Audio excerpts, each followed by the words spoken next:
this property runs this community. A lot of people from this community work here. They're proud of this. This has got a lot of history here. And then when you think about the beauty with the hills, the mountains, the trees, the water. One thing about this place is one of the words he kept saying, family. It's a place that when my family, everyone comes, they treat you like family. They treat you like you're one of their own. And it's, obviously when you look at the place, you look at the rooms, everything, it's like taking a step back in time. And I think that's an absolutely amazing place to be able to put your phone down and slow everything down. I mean, the world these days is so fast. Everything has to get done so quickly. And every time I've come here with my family at Greenbrier, it's like everything stops and it's slow motion. You actually get to enjoy life, enjoy your time with family. Just this place feels like I'm a kid again. You get out here, you see nature, you see the trails, you see going on a hike. I grew up in Fresno. We go up to the mountains every once in a while, and that's just kind of what it feels like a little bit. And obviously, it's more forested here and whatnot, but the 58, I don't know how to explain it. Just kind of semi-blacked out, you can kind of say.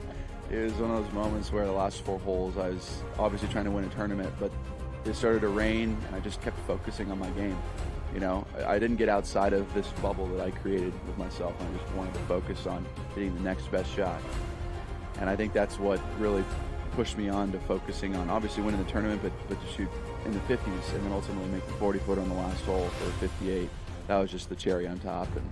And what a special moment, a special place in my heart forever, and probably one of the most special moments in my entire life.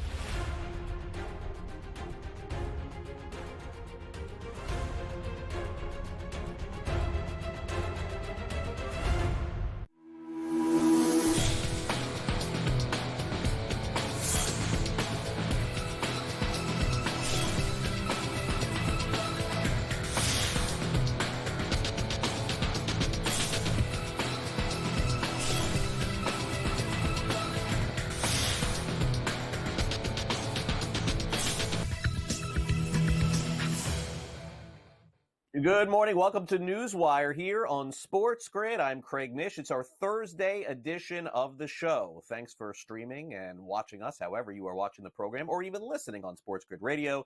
Today, we'll get to the very latest in the WNBA as action returns tonight. We'll go over some of the odds and tell you who exactly is playing. The NFL also returns tonight with a couple of games in the preseason. We'll have a preview of that as well. Vinnie Iyer is with us from Sporting News to give us the latest landscape in the National Football League. In addition, Sam McQuillan joins us from Legal Sports Report, and our resident expert on ratings, viewership, and streaming, Simon Applebaum of the podcast Tomorrow Will Be Televised, tells us how the Olympics fared over the last couple of weeks. But let's start off with some updated news from the men's team at the soccer pitch.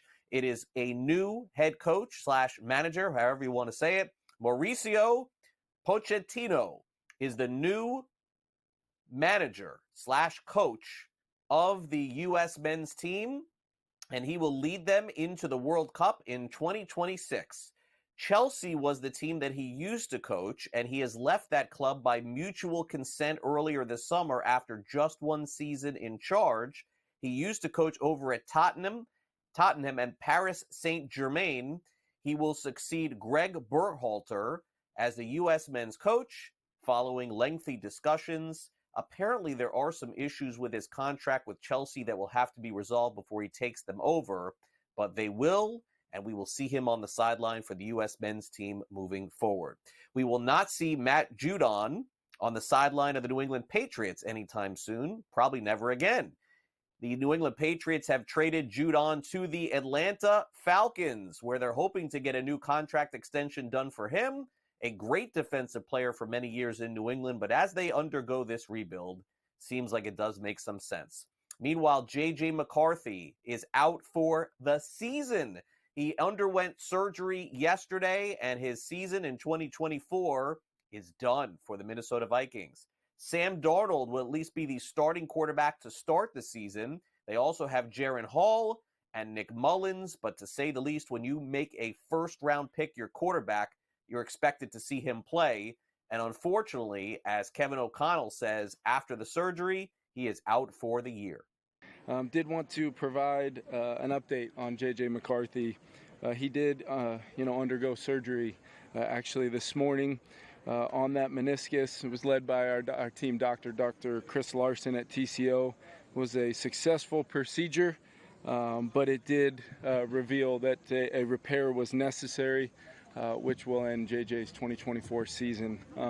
As crushed as I am for our team and the excitement that we had in our building, I know our fan base felt the same way, especially after seeing him perform really well the other day at US Bank Stadium. I'm the most crushed for JJ, but as our fans either have already come to find out or will in the future, this guy is so motivated and so dialed in. As excited as I was to draft him, he's confirmed everything that I hope to see, not only early on through training camp, through his performance last Saturday, but our fan base and everyone should just be, excited about the fact that we've got our young franchise quarterback, I believe, in the building. Yeah, not with the building, but not on the field. And I think that's the story for McCarthy this year. Again, you draft a first-round quarterback, you don't get to see him play. Colts had to go through that last year with Anthony Richardson, but at least we saw some of Richardson last season. Meanwhile, as I mentioned, the WNBA is back. Let's go over some of the matchups tonight. 3 games tonight in the WNBA. Phoenix is at Chicago. They're 3-point favorites. Washington taking on Minnesota. The Lynx, 8-point favorites. And the best team in the WNBA as of right now, it's New York Liberty. They are 11-point favorites on the road out west against the Los Angeles Sparks. In the National Football League tonight, we have a game in the NFL preseason and none tomorrow. Very bizarre schedule. The Patriots will take on the Eagles. New England is favored by 2.5-point favorites. No word on which Eagles starters will end up playing in this game this evening. A trade in the NFC East. You don't see this that often. The Giants have traded defensive tackle Jordan Phillips to the Dallas Cowboys. They'll get a 7th-round pick in return, and also the Cowboys signed pass rusher Carl Lawson as well. Meanwhile, the Rams are not going to see Matthew Stafford in the NFL preseason this week. He has experienced some hamstring tightness. He didn't finish the joint practice against the Dallas Cowboys. Jimmy Garoppolo, Stetson Bennett took over more of the snaps this week and probably will see the majority of them when they play this upcoming weekend. Also, as far as the Vikings are concerned, back to them here for a minute, they're also without Jordan Addison, their great second-year wide receiver. He had an ankle injury on Wednesday against the Cleveland Browns in their joint practice. He suffered the injury after making a contested catch during drills. He was taken off the field in a cart. The good news is he's not expected to be out long. The bad news is another player you probably won't see play in the NFL preseason this week. Meanwhile, former quarterback at the University of Miami, Tyler Van Dyke, he transferred to Wisconsin in the offseason. And according to their offensive coordinator, Phil Longo, he is the starting quarterback going into the season this year. He was competing with Braden Locke, who started 3 games for them last season. Van Dyke is the starting quarterback at Wisconsin. Also, number 11 ranked Missouri. Their top defensive end, Darius Smith, is going to miss the season after hurting his knee in practice. He was a transfer from Georgia, 16 games over his last couple of seasons. Also a scare in the NFL as Mark Andrews, the tight end of the Baltimore Ravens, was involved in a car accident. 2 vehicles had heavy damage, but apparently Andrews is okay. In a statement, he said he appreciates everybody's thoughts, but he should be ready to go whenever the Ravens decide to play their real players in the NFL preseason. All right, hottest team right now, one of the hottest at the very least in the NL Central, Cincinnati Reds. They're playing great baseball. They win again. They sweep the Cardinals, and guess what? The Reds are doing exactly what they did last year, jumping back into the playoff race again. Final score, 9-2 yesterday. How about this one? TJ Friedl of the Cincinnati Reds. He turned 29 years old yesterday. He hit 2 home runs in the win, and he talked about spending time with his family and then going out and hitting 2 bombs. I think so. I was telling Annie, I don't remember the previous birthdays or what I did, but I know this one I'll remember for my life. So just, having my family out here with me here today, celebrating with them this morning, and and then coming to the field and doing that, stuff you dream of as a kid. So it was awesome. Anything can happen in baseball. Simple as that. I mean, we've seen it, the guys who were here last year, right? But then the guys who we brought in, Nick Martinez, Candy, a lot of these guys who have postseason experience, but have also are veterans and have played many MLB seasons. Like, they've seen it, and we know from last year, it came down to the last game. We had highs and lows, ups and downs last season, just like every team has. but it's the willingness to not give up and to continue to come out every single day and perform to the best of your abilities as a team and as a group together. And then at the end of the season, you look up, see where you're at. 6th spot in the National League.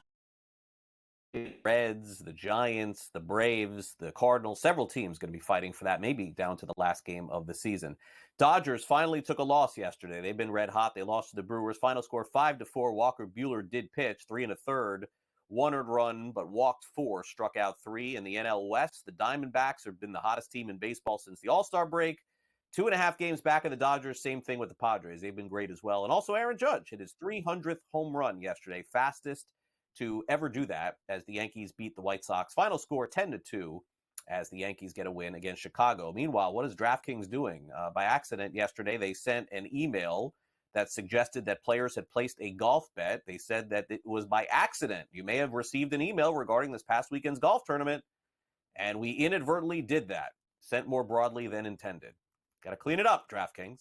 St. Jude Championship underway right now. We'll give you a scoreboard update on that coming up soon. Also, Kylian Mbappe scores his first goal for Real Madrid, 2-0 win yesterday as they defend their title.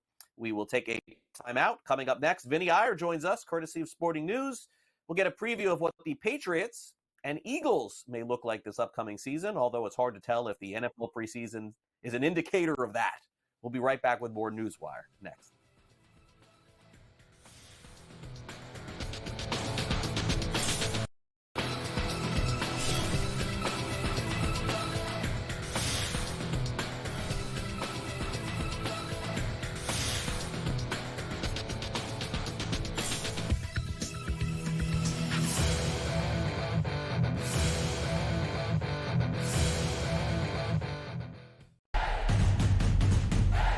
Try and set the stage for what should be a great year of NFL action.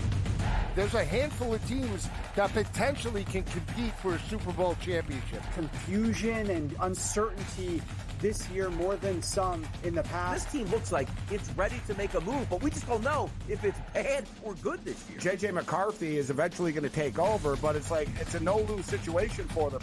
I mean, they suck. They were 7-10. Only on SportsGrid.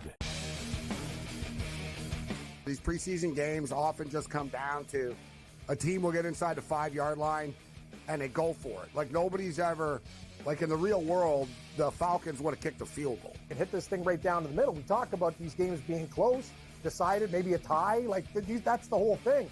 You talked about it, Merrill. These lines are moving like not just 1 or 2 points. Like this is significant stuff. Sports Rage tonight, only on SportsGrid. It feels like everybody's running to Houston, and that worries me a lot. The expectations for this Texans team, given where they were a couple of years ago, is kind of scary, is it not? I was at least looking for a number. I think the best one I found was plus 850, and then Super Bowl-wise, I think it was 16-1. I think if they make it, they would probably be the favorites. Game time decisions, only on SportsGrid. 4% is 4%. It's hard enough to get a win, let alone you take it. So if you make a $100 bet and you win, they want to give you $96. If you continue to say that we're going to be at a 15% tax rate and then double it or almost triple it in states like they did with Illinois, went from 15 to 40, we're going to pass it on to the consumer in the form of a surcharge. In-game live, prime time, only on SportsGrid.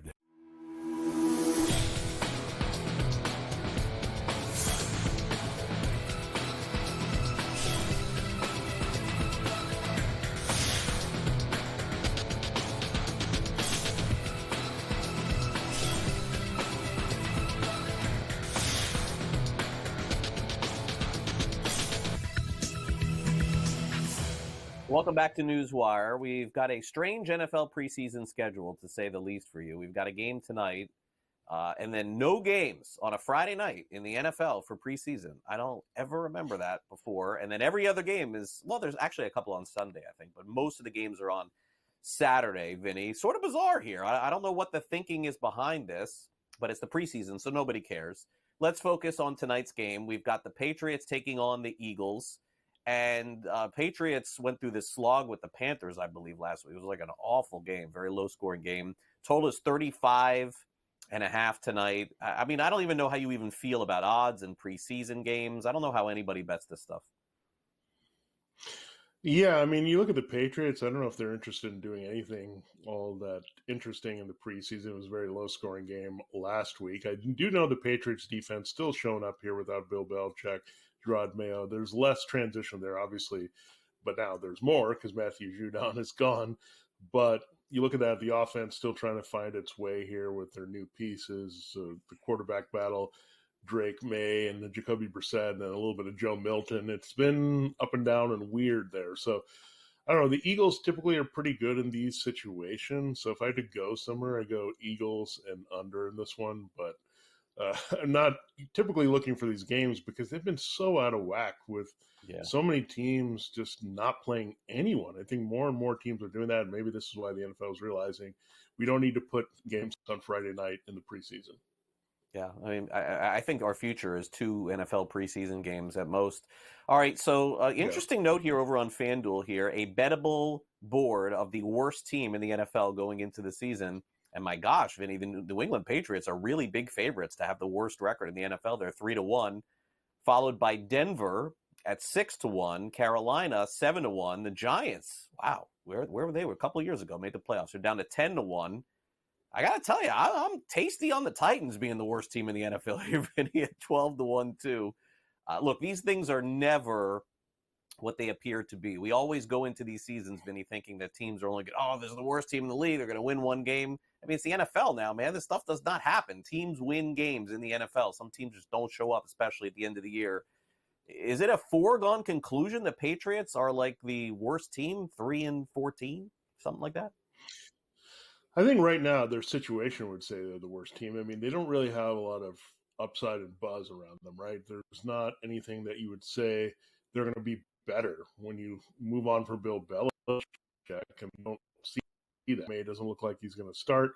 You're looking at some issues again defensively that are going to happen. I'm not sure they have a lot of reliable pieces there in the front seven now without Judon. And I don't see a lot of paths to victories here because the Jets, if Aaron Rodgers healthy, I mean, you're looking at the Jets, Dolphins, and Bills. That's 6 games right there that are going to have a lot of trouble winning this season. So when I look at the Patriots, I don't know exactly what's going on. I don't want to use the word fire sale. But when you look at it, I mean, it doesn't look like they're caring that much about winning in 2024. I think they just want a smooth kind of mental transition into 2025. Yeah, no, it does make sense. Again, someone will challenge them for the bottom, Vinny. We see it every year. Now, as far as teams at the top, maybe to make the postseason, it sounds like you don't see this the same way as me with the Tennessee Titans. You're a little high on them going into the year. Vinny, odds to make the playoffs. Some interesting notes here on FanDuel, including the Bears as minus 108. But you got a couple of long shots here that you like. Tell me why you like Washington and Tennessee. Yeah, I mean, Jaden Daniels has looked fantastic early, and Dan Quinn's going to have an immediate effect on that defense. We know that. So these are 2 elements that we're going to watch. That Jaden Daniels changes their offense dramatically with Cliff Kingsbury. They've got some extra defensive people. Take a few, the Panthers and Cowboys, who are 2 of the better defenses overall last year. So they got some personnel upgrades. They got a big coaching upgrade on both sides of the ball. Got a quarterback here. Now, the Giants might be fading a little bit, and also watch for Cowboys fade, right? They're going to be a little brain drained without Dan Quinn. Their offense is limited as well when you look at it overall beyond the passing game. So maybe the Giants and Cowboys open the door a little bit. They're in that division behind the Eagles for a wildcard spot. And you look at the Titans, I mean, there's just so much change, and it looks like it's all for the better here. I mean, they kind of the Ravens defense. You can't argue with that. I mean, bringing Denard Wilson in. And you look at the Bengals, I mean, there's some parallel there with Callahan as the coach and just seeing some of the weapons with Calvin Ridley and Tony Pollard and offensive line upgrades. Will Levis is in a real good position. It really just comes down to, does Will Levis come through as a second-round pick in year 2? So if that comes through, the Titans are going to be in the wildcard mix in the AFC. Yep, I would agree. Now, one of the more competitive divisions, at least expected to be going into the year, is this 3-team battle in the NFC North between the Lions, the Packers, and the Bears. I think it's fair to say the Vikings are another one of these teams in a sort of rebuild pseudo year with some talent, but not enough. You like any of those teams in particular? Yeah, I think you have to circle the Bears there. I mean, the Vikings now, I would have actually liked them a little bit more if J.J. McCarthy was available, but yeah, I can't go with a Sam Darnold-led team to think about them as a division favorite here. But Caleb Williams-led team, you can definitely see that. I mean, there's so much, again, new system, new franchise quarterback, plenty of weapons there. DeAndre Swift and Keenan Allen were the main additions here that are going to help that, as well as Rome Odunze. So a lot of weapons. Good, young-looking quarterback right now. A defense that will get better. We saw with Montez Sweat and his effect last year under Matt Eberflus. So this is a team on the uptick. The Packers have a hard schedule, so I would think that would create the opening. Where the Lions are there, but the Bears might replace the Packers as a surprise team, pushing the Lions here in this division. Yeah, and Vinny, before you go, give me a quick storyline for Saturday night with so many NFL preseason games. Any game or player in particular that we should be watching? Yeah, let's watch the Raiders, I guess. I mean, it's a battle that we want to see play out in the right way because, again, the Raiders, even with their quarterback issues, were somewhat competitive last year. So let's see what happens there. Gardner Minshew, Aiden O'Connell, we'll get an answer there. But the Raiders, again, one of those teams that could go either way, a 7-10 team or a 10-7 team. So we want to see how they look, and we'll see a quarterback decision, I think, finally after that game. Yeah, historically, one of the toughest teams to predict on a weekly basis, in my opinion. All right, Vinny, great to see you again. Thanks for coming on. All right, thanks, Craig. All right, we'll preview the upcoming CFL matchups up next.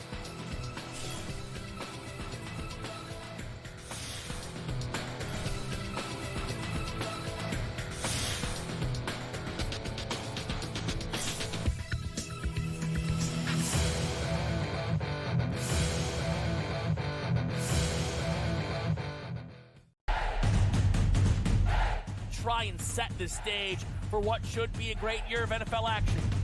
There's a handful of teams that potentially can compete for a Super Bowl championship. Confusion and uncertainty this year more than some in the past. This team looks like it's ready to make a move, but we just don't know if it's bad or good this year. J.J. McCarthy is eventually going to take over, but it's like it's a no-lose situation for them. I mean, they suck. They were 7-10. Only on SportsGrid. These preseason games often just come down to a team will get inside the 5-yard line and they go for it. Like nobody's ever, like in the real world, the Falcons would have kicked the field goal. And hit this thing right down to the middle. We talk about these games being close, decided, maybe a tie. Like that's the whole thing. You talked about it, Merrill. These lines are moving like not just 1 or 2 points. Like this is significant stuff. Sports Rage tonight, only on SportsGrid. It feels like everybody's running to Houston, and that worries me a lot. The expectations for this Texans team, given where they were a couple of years ago, is kind of scary, is it not? I was at least looking for a number. I think the best one I found was plus 850. And then Super Bowl-wise, I think it was 16-1. I think if they make it, they would probably be the favorites. Game time decisions, only on SportsGrid. 4% is 4%. It's hard enough to get a win, let alone you take it. So if you make a $100 bet and you win, they want to give you $96. But if you continue to say that we're going to be at a 15% tax rate and then double it or almost triple it in states like they did with Illinois, went from 15 to 40, we're going to pass it on to the consumer in the form of a surcharge. In-game live, prime time, only on SportsGrid.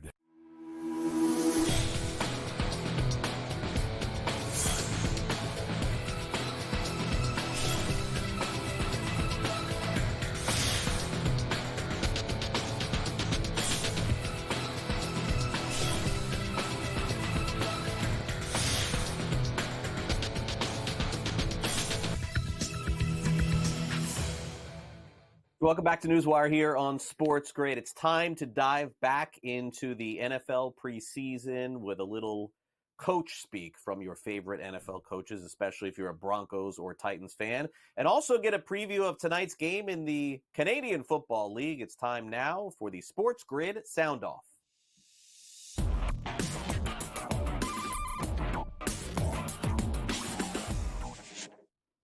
All right, well, let's not forget about the end of the season in the CFL. As it goes on, there's still some very competitive games, and the playoff action is getting ready to heat up. In fact, there is a game this evening between Ottawa and Calgary with some potential playoff implications on the line. So who do you go to when you need a pick against the spread in the CFL? It's our very own Joe Madden. She has a preview between Ottawa and Calgary.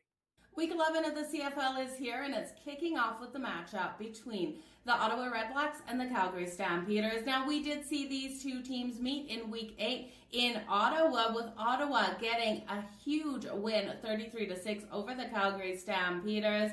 But Calgary was clearly in a sandwich spot in that game, off a big win, looking ahead to their matchup with the Argos. In this case, Calgary is back at home, where they're undefeated. They have the edge in the quarterback role as well. Jeremiah Mazzulla is coming out here for the Ottawa Redblacks. We haven't seen him hit the field since 2023 due to ACL injury. As for Calgary, Jake Mayer, while he's being erratic with some of these passes, if he can have some patience, slow things down, I do think Calgary at home can get the win. Give me the Calgary Stampeders laying the 2.5.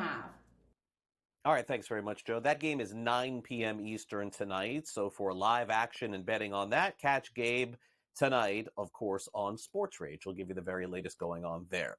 Now, as far as the National Football League is concerned, the Denver Broncos had to be extremely happy with what they saw in their first preseason game with rookie quarterback Bo Nix. But let's also not forget they brought in another former first-round pick this offseason as they traded for former Jets quarterback Zach Wilson. And with Bo Nix getting all the buzz at quarterback, Sean Payton, the head coach of the Broncos, says, let's not forget about old Zach, who could project to be the team's backup quarterback to start the year. I felt his reps in the game were really good. I mean, number one, there's a poise because he's been there. And then I felt like he was real comfortable. Again, we were in and out of the huddle. You know, there was no clock issue. I mean, all of that was smooth, but then his decision-making, and he's aggressive. I like that he's going to take shots. He's got a good live arm. I thought he had a real good game, and I'm encouraged. You know, I like what I'm seeing. I mean, you felt it on the sidelines. You felt, experience, just poise. Even in the timeout where we're going to try to draw them off sides, I gave him a hard time. Can your squeaky voice get these guys off sides? I just challenge him. I've never heard your hard count yet. Let's see. And then, so we did it. New era of Broncos football coming this season. We'll see who Sean Payton names as the starting quarterback. Probably has to do that over the next couple of weeks. Meanwhile, some more practices between two teams in the National Football League. You don't see this very often. West meets East, where the Seattle Seahawks are going to battle it out on the practice field with the Tennessee Titans. And it's a new day and age for Seahawks football. No longer the Pete Carroll era. It's the Mike McDonald era. And so naturally, people are wondering what Seahawks football could potentially look like this coming season. And McDonald says they have a very specific style, and he illustrates that here. The guys are ready to practice. It's 8 a.m. our time. I thought the mentality was right. I can't wait to watch the tape. I just told the team, you get, John and things and some extra stuff.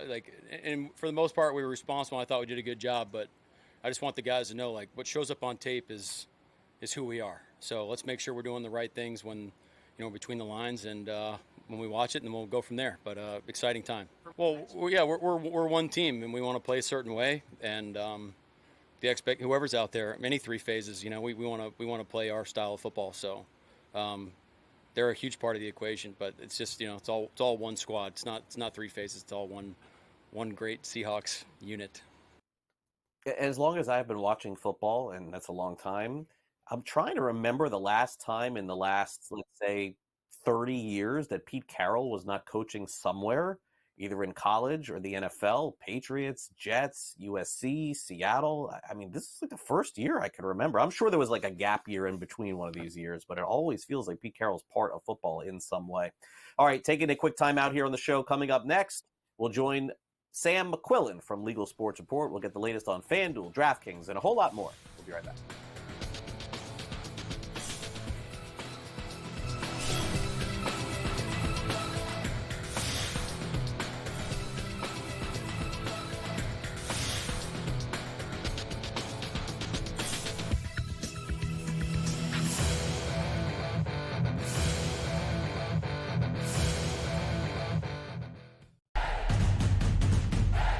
try and set the stage for what should be a great year of NFL action.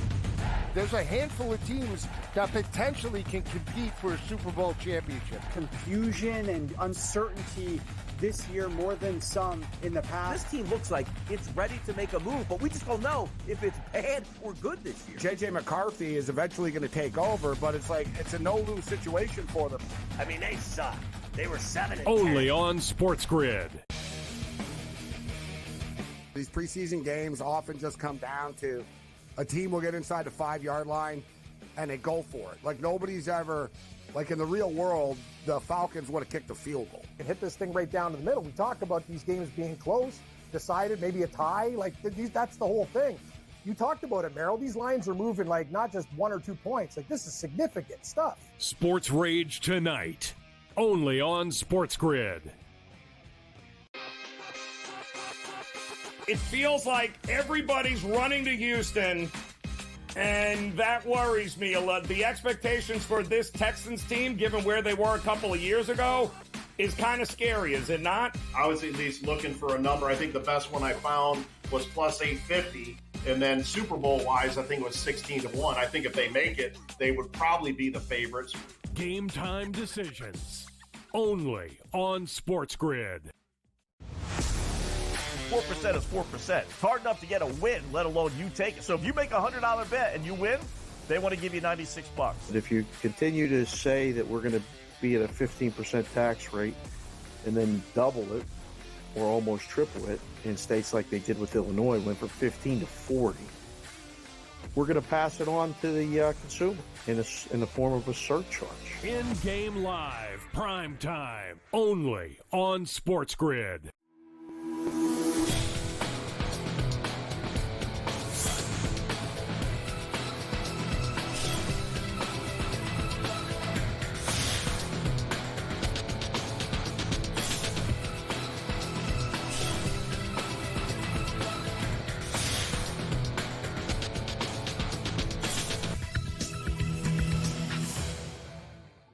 Welcome back to NewsWire. We've got Sam McQuillan with us from Legal Sports Report. We've got some earnings reports to talk about, specifically FanDuel. We'll get to that in just a minute. But let's start off with Sam, bringing him back on the show here, second time this week. Sam, thanks for coming on. Let's dive into the very latest. You've had now some time to unpack this story about DraftKings, where a couple of weeks ago they come out and they say, hey, look, if you win money with us, we're going to take a very small piece of your pie, and you won't even notice it. That got a lot of backlash, social media, everywhere else. They decided to pull the plug on that, making that announcement a couple of days ago, Sam. And, you know, obviously you're reporting on this stuff, but you also have an opinion clearly on this. Why do you think DraftKings decided to go from one extreme to the other here? Yeah, Craig, it's been an eventful last couple of days since DraftKings first announced the surcharge, which really caught a lot of people off guard. It was going to come to states like New York and Illinois, Pennsylvania, that have high taxes on sports betting. So they've talked for a while about, you know, passing this down to the bettor in some way. No one thought it was going to be an actual fee that shows up on your bet slip. A lot of people thought, hey, maybe they could just make the odds worse. So I think that's one of the most interesting parts here is why they chose to do this whole announcement.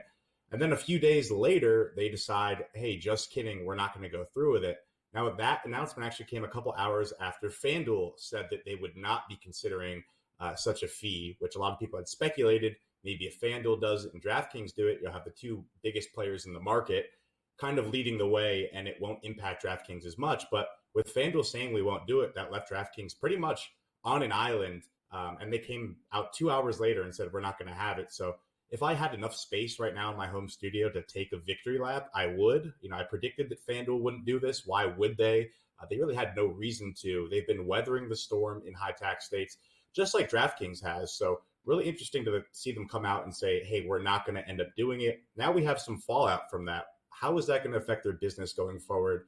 They had projected that they would lose about $50 million just the next 4 months from Illinois raising its tax alone. So does that mean they're going to lose $150 million from Illinois next year? How are their investors going to react to that news that they won't be making up this money in that way? Then are you going to have the fee being passed down to the bettors just in a different form? Is it going to be worse odds like we've talked about in the past? And quite frankly, I'm wondering why that wasn't the case to begin with. Maybe that means it's too hard for them to do. maybe that means it's completely off the table. So there's a lot of burning questions kind of in the wake of DraftKings rescinding its announcement. Now the stock is back up a little bit today to about $33 a share. It dropped 18% after the news that they would add the surcharge just 2 weeks ago. So it was a big impact on the stock market. Some people were thinking maybe they were just testing the waters, but why test the waters if, the stock is going to react so much? So DraftKings, different than one of those companies like Caesars, different than Flutter, which owns FanDuel even. And really, they are beholden to their investors. There's a lot of pressure to show a profit, especially because the U.S. and online sports betting and iGaming are really their only operations. They don't have other sectors of the business they can lean on as much like these other companies. So I think it's really interesting that they decided to do away with this thing. But now it's going to be even more interesting to see what happens as a result in these states, whether it's bettors, whether it's investors. It really impacts a lot of people. Yeah, and you're right, Sam. It's to me, instead of taking or announcing that you're going to take some winnings, I mean, you could just go from -110 on all bets to -112. I understand that that's noticeable, just like taking the money out of people's winnings, but it's not unheard of on a lot of these books to have different odds. And if that's what you're after, especially from novice people, I mean, it seems to me that would have been the smarter thing to do. And not that I'm endorsing that, but very odd operation, I would say, an announcement and everything else from them. I think we can agree on that. All right, let's get to FanDuel. Let's talk about FanDuel. They have some announcements coming. I know you guys wrote about this over at Legal Sports Report, that their growth numbers are in as far as this latest quarter. What did they report? Yeah, so aside from the news that FanDuel wouldn't be adding the fee, there were some really big takeaways from Flutter's earnings call. They reported 47% of the total U.S. online sports betting market and 41% of the total U.S. iGaming market, which great numbers for FanDuel. It continues to be in the number one spot. They had about $1.5 billion of revenue in the U.S. versus DraftKings, which had about 1.1, so ahead of them there, and about 3.4 average monthly users on FanDuel versus 3.1 for DraftKings. So the CEO of Flutter, Peter Jackson, talked about their ability to add more customers, but then at the same time get even more revenue from those customers. Their customer acquisition was up about 30% in the quarter, but revenue was up about 41%, which they attributed to a number of benefits from product enhancements, product changes. These are things like having more people placing bets on the NBA that are live bets as opposed to pre-match bets. They had about a 4% increase in handle that was live as opposed to pre-match. And that's important given the fact that live betting is a lot more profitable for sports books. They have a higher hold rate generally, which is why you've seen companies like FanDuel, companies like DraftKings try to push live betting more and more lately, whether that's in promos that they're giving out to people, whether that's in investments they're making in the product with companies like SportRadar, which have really touted their live betting capabilities. Parlays in the MLB were also up about 8.4% year over year, which is a huge increase from last year. If you know anything about the sports betting industry, parlays are really where they are making their money on these high holds that we're seeing compared to back in the day when, about 6% hold in Vegas would be really good. Now companies like DraftKings, FanDuel are getting, 10 to 12% just from people betting these lottery tickets, these, $5 bets that would be, $300, $400, something like that. So that was up. And WNBA betting as well was up about 400% from last year. Obviously, WNBA has been a lot more popular, but FanDuel also made a lot of significant investments in its WNBA product. It's one of the two partners with the WNBA. So more to come on those fronts as well. I'd imagine, they're just going to roll their winnings over and keep betting on product changes, product enhancements as they continue to grow their customers. So really good quarter for FanDuel. And obviously, with the surcharge news as well, they're riding high right now. Yeah, no doubt. And again, they got out front and said we weren't going to employ this surcharge. And I think maybe FanDuel looked more positive upon for that. Okay, Nebraska sports bettors have to go in person to make bets, but I know that they've been pushing to get this online for a number of months. How much closer do you think, Sam, that this is getting? Yeah, it's getting closer from the standpoint that there's a lot of support behind it happening. The problem here is so much support is needed for this to happen, and more importantly, needed for it to happen anytime soon. A Senate committee in Nebraska advanced a bill this week that if it gets to the Senate floor, the Senate votes on it, it'll essentially allow voters to vote on the ballot if they want sports betting but everything else is what happens after that. They need about 80% of the full Senate vote for this to pass. If they don't get it, they need 60% for it to pass in 2026. So a lot of support is really needed here because of the nature of changing a gaming law in a state like Nebraska is really difficult. If this does get to the ballot, people would have to overwhelmingly approve it. And then lawmakers would then come back in January 2025 to then figure out how sports betting is all going to work, what the legal framework would look like. So there's a ton of steps, a ton of you have to approve this, for us to approve that, for us to approve this. So it's still pretty far away in Nebraska. You only have 4 casinos you can place bets at right now, but things are progressing in a good direction. It's just going to be a very, very slow direction if you're in Nebraska and you want online sports betting.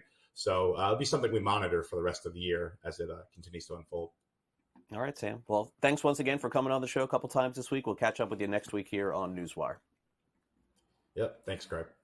All right, Sam McQuillan with us from Legal Sports Report, joining us exclusively here on SportsGrid. And by the way, for more information on sports betting, odds, and everything else, you can download the SportsGrid app. Just take out your phone and download this via the QR code. Scan it right there. It's available for iOS and Android. We'll tell you more about all of our shows, morning through night, 24-hour sports betting coverage exclusively here on SportsGrid via the SportsGrid app. We'll be back with Simon Applebaum to talk about the Olympics in Paris.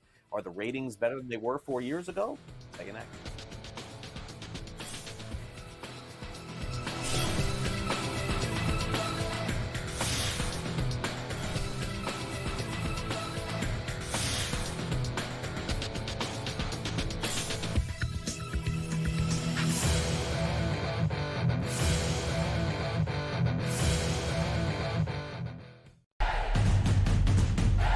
Try and set the stage for what should be a great year of NFL action.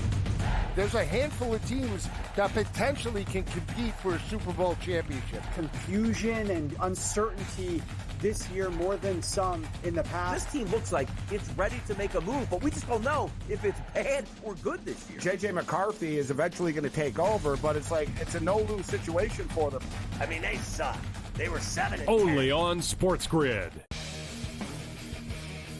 These preseason games often just come down to a team will get inside the 5-yard line and they go for it. Like nobody's ever, like in the real world, the Falcons want to kick the field goal. And hit this thing right down to the middle. We talk about these games being close, decided, maybe a tie. Like that's the whole thing. You talked about it, Merrill. These lines are moving like not just 1 or 2 points. Like this is significant stuff. Sports Rage tonight, only on SportsGrid. It feels like everybody's running to Houston, and that worries me a lot. The expectations for this Texans team, given where they were a couple of years ago, is kind of scary, is it not? I was at least looking for a number. I think the best one I found was plus 850. And then Super Bowl-wise, I think it was 16-1. I think if they make it, they would probably be the favorites. Game time decisions, only on SportsGrid. 4% is 4%. It's hard enough to get a win, let alone you take it. So if you make a $100 bet and you win, they want to give you $96. If you continue to say that we're going to be at a 15% tax rate and then double it or almost triple it in states like they did with Illinois, went from 15 to 40, we're going to pass it on to the consumer in the form of a surcharge. In-game live, prime time, only on SportsGrid.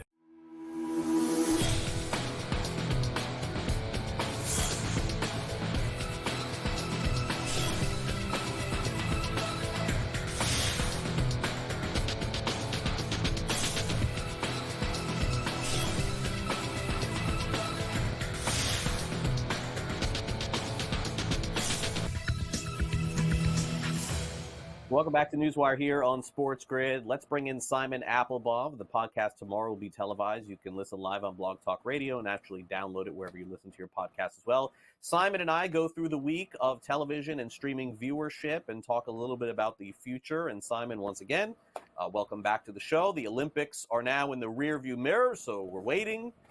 Tokyo 4 years ago, so ratings. What do we make of the ratings in Paris now that this is complete? Greg, great to be back with you. And for sure, even though NBC has been less than forthcoming in terms of really breaking down the ratings, not only how they were in terms of Tokyo 3 years ago and 2 years ago, the Winter Olympic Games, the last Olympics in Beijing, a couple things are clear. Yes, the ratings are better. The viewership is better. How much way up, we do not know. We can tell you a couple of things. Peacock, I think, had a tremendous event. We told you beforehand, this was the Olympics where Peacock was going to be positioned to be the way you watch the games, and it looks like that is in fact the case. We understand that around 5 to 6 million people were watching Peacock every day. Gold Zone turned out to be a winner. The multi-view effort where you can watch different events at the same time, pick your own event to go to, that worked. The viewing parties worked. We don't know how the AI recaps without Michael's voice did, but overall, Peacock did a tremendous job. As I said last week, I think Peacock should consider making Gold Zone a permanent part of their programming, given the fact they have a big sports hub to go, make it an every night affair, and I think it'll really explode in the next two Olympics, 2 years from now, a year and a half from now, actually, in Europe, the Winter Games, and then the big games in Los Angeles in 2028. As far as the coverage went, Molly Solomon and her production team is going to get every Sports Emmy Award in the book next May. They did a fantastic job. The overall play-by-play, the overall analysis was marvelous. Noah Eagle probably had his best time on this past weekend with coverage of both the men and the women's basketball final. Rowdy Gaines and Dan Hicks should be definitely considered for Sports Emmys for how they did the swimming competition. All down the line. Even Kenny Albert doing water polo was a sensational choice. And Julie Foudy and John Champion. John Champion, by the way, the former ESPN soccer play-by-play person, his first Olympics, did a fantastic job in the women's soccer final with Julie Foudy, who is, I think, the best female play-by-play soccer analyst around. So overall, great job. Another winner, by the way, was Telemundo. Their Spanish language coverage did very, very well. Not only on the soccer games, but also on some of the non-soccer games. The tennis final between Djokovic and Alvarez had over 500,000 people watching on Telemundo's sister channel, Univision. I think out of this, you're going to see Telemundo Deportes make a 24-hour channel, and I think they will cover the Winter Olympics for the first time in 2 years. All right, great stuff, Simon, on the Olympics. Now let's move forward to this new streaming service called Venue Sports. We talked about this a couple of weeks ago when we were supposed to learn more about how this was going to operate. But what is going on here, Simon? A meeting and an announcement about what this is going to look like has been canceled. What happened here? Well, in fact, Craig, this afternoon, right after this show, I was going to go over to the Paley Center for Media in Midtown Manhattan and see Pete Distat, the CEO of Venue, in person. He was going to be interviewed by Sarah Fisher, the media reporter for Axios, and it was going to be at the Paley Center for Media with Q&A. Unfortunately, late yesterday, we learned that event is not happening today. And why is it happening? Well, according to the Paley Center, quote, unforeseen circumstances. And those unforeseen circumstances I think have to deal with the fact that there may be a possibility that Venue's launch scheduled for this fall may be pushed back to early next year. Why? Fubo, as you know, is trying to get an injunction against Venue in terms of having them launch this fall.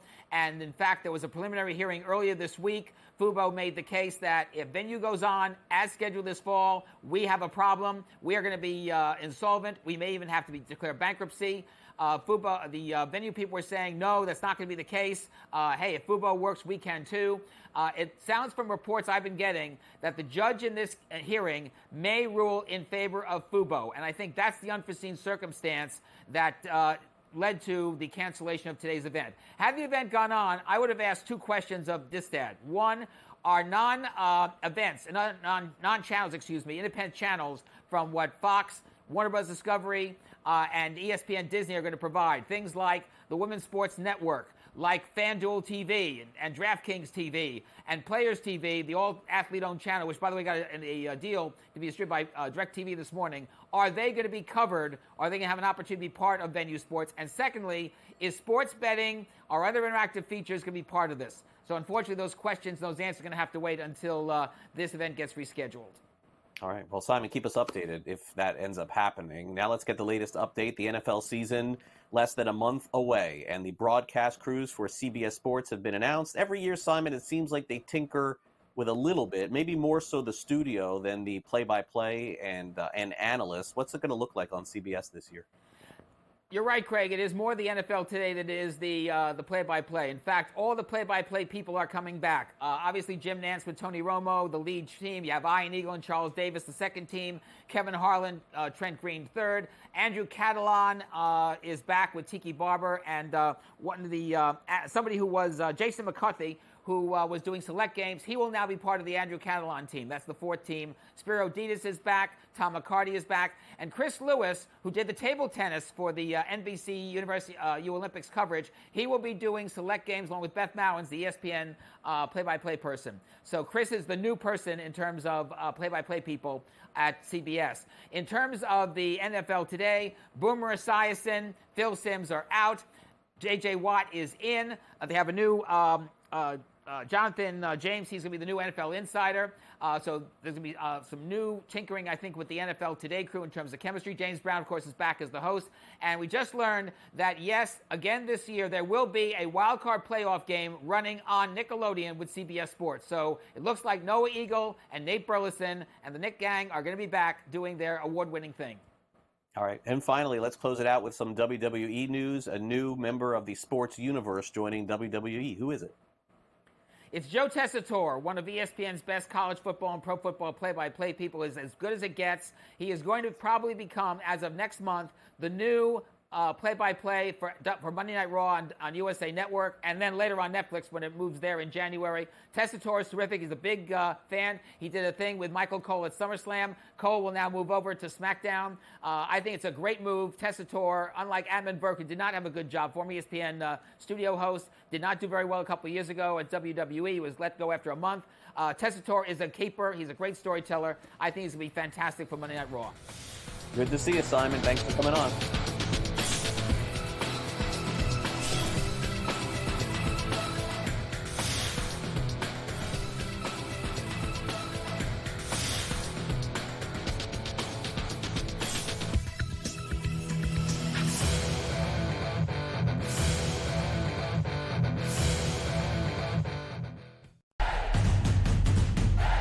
Try and set the stage for what should be a great year of NFL action. There's a handful of teams that potentially can compete for a Super Bowl championship. Confusion and uncertainty this year more than some in the past. This team looks like it's ready to make a move, but we just don't know if it's bad or good this year. J.J. McCarthy is eventually going to take over, but it's a no-lose situation for them. I mean, they suck. They were 7-10. Only on SportsGrid. These preseason games often just come down to a team will get inside the 5-yard line and they go for it. Like nobody's ever, like in the real world, the Falcons would have kicked the field goal. And hit this thing right down to the middle. We talk about these games being close, decided, maybe a tie. Like that's the whole thing. You talked about it, Merrill. These lines are moving like not just 1 or 2 points. Like this is significant stuff. Sports Rage tonight, only on SportsGrid.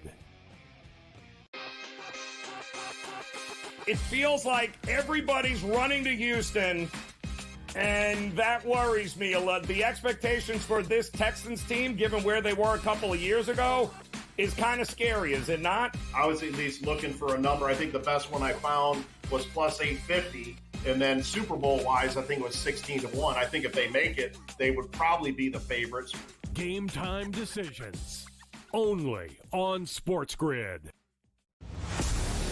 4% is 4%. It's hard enough to get a win, let alone you take it. So if you make a $100 bet and you win, they want to give you $96. If you continue to say that we're going to be at a 15% tax rate and then double it or almost triple it in states like they did with Illinois, went from 15 to 40, we're going to pass it on to the consumer in the form of a surcharge.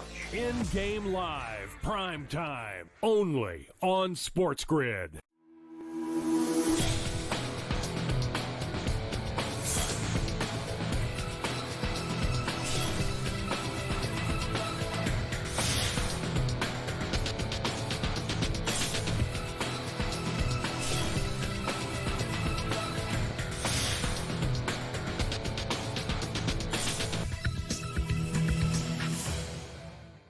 Welcome back to NewsWire here on SportsGrid. Very excited for this edition of Last Licks because some of the focus is going to be on an upcoming movie that was really one of my favorites. We'll hit on that. Also, a couple of Major League Baseball players with the same name. And if you're getting married, when to do it. I'll have more on that in a minute. It's time now for some last licks.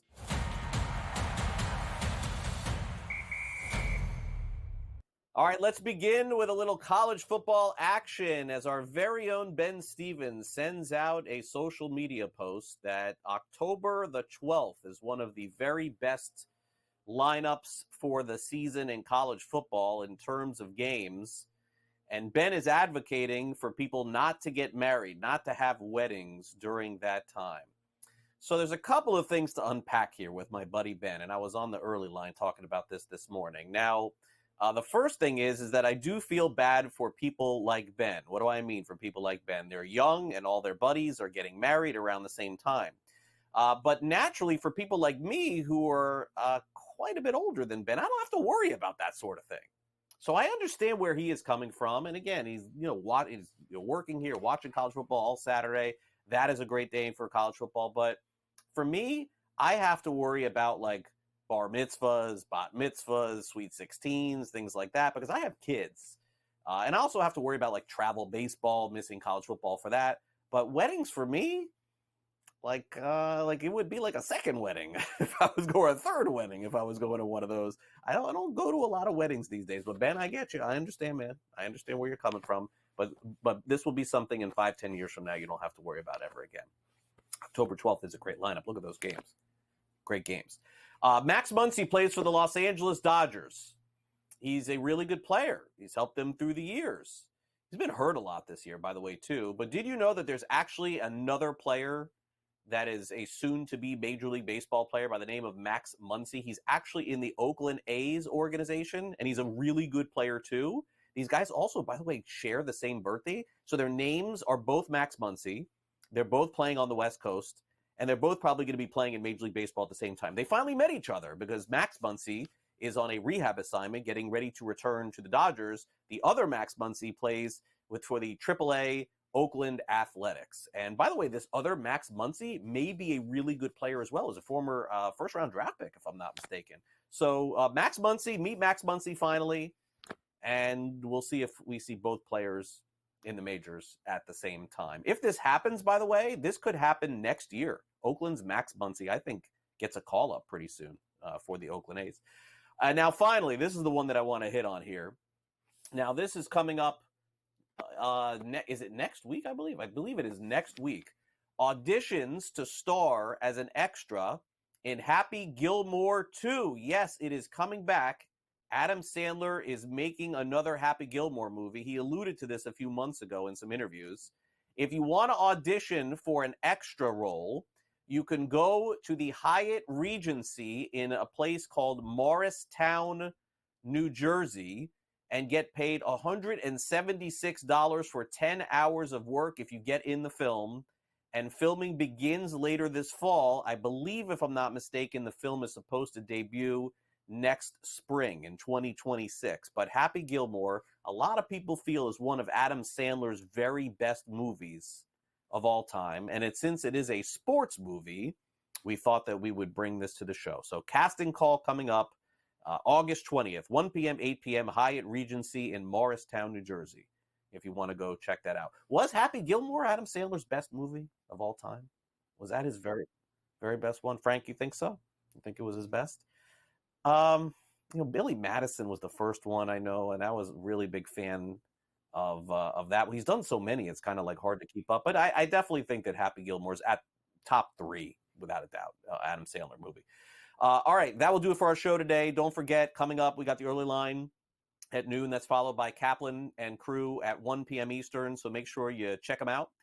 Pharrell Coast to Coast at 3, Game Time Decisions after that at 6, followed by In-Game Live Prime Time and Gabe tonight for the latest in the WNBA, the CFL, and Major League Baseball. That is Sports Rage tonight, coming up later this evening exclusively here on SportsGrid. Also want to thank Sam McQuillan from Legal Sports Report for coming on the show, Vinnie Iyer, as well as Simon Applebaum. Thanks to our director, Luke, and our producer, Frank, and I'm Craig Mish. I hope you enjoy the rest of your day. We're going to wrap up our week of coverage of the preseason tomorrow here on NewsWire, and then I'll be hosting Fantasy Sports Today. Get you ready for your fantasy football draft on Saturday morning. Hope you enjoy the rest of your day, folks. See you back here tomorrow morning. Have a good one.